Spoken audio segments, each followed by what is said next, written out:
Alors, nous sommes à la méthode CUMP en fin de période. La période, c'est le mois d'avril. Total en quantité, c'est 5500 et total en coût de la période, 3210 853. Nous allons donc calculer la moyenne avant d'évaluer les sorties.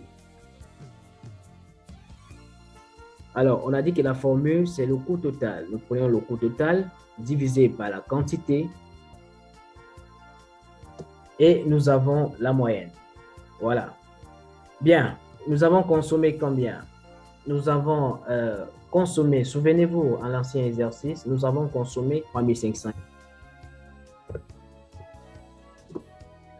La formule nous dit, on valorise les sorties en faisant la moyenne.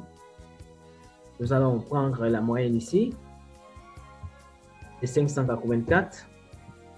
Et là, nous avons la valorisation des sorties. Bien.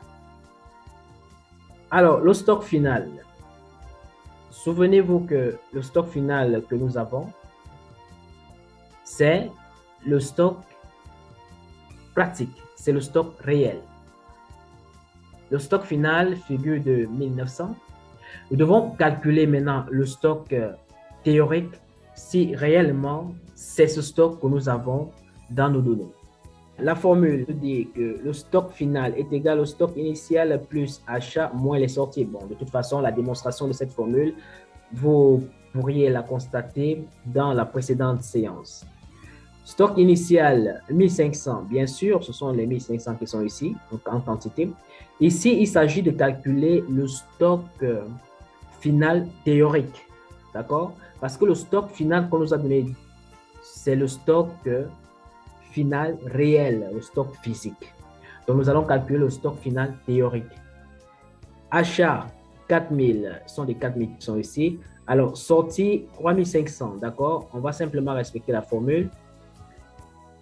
Alors, qu'est-ce qu'on a dit? On a dit stock initial, d'accord? Plus les achats. Diminuer des sorties. Le stock final est de 2000. Or, dans les données, on nous dit que le stock final est de 1900.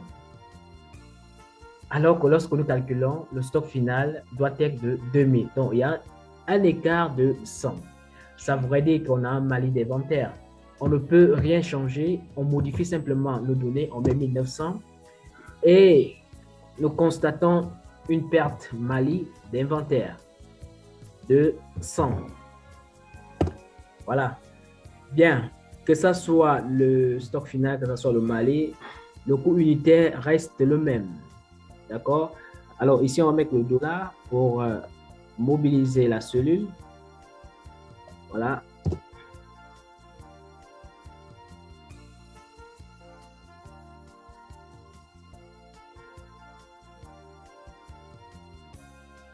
Et nous avons ici le total somme.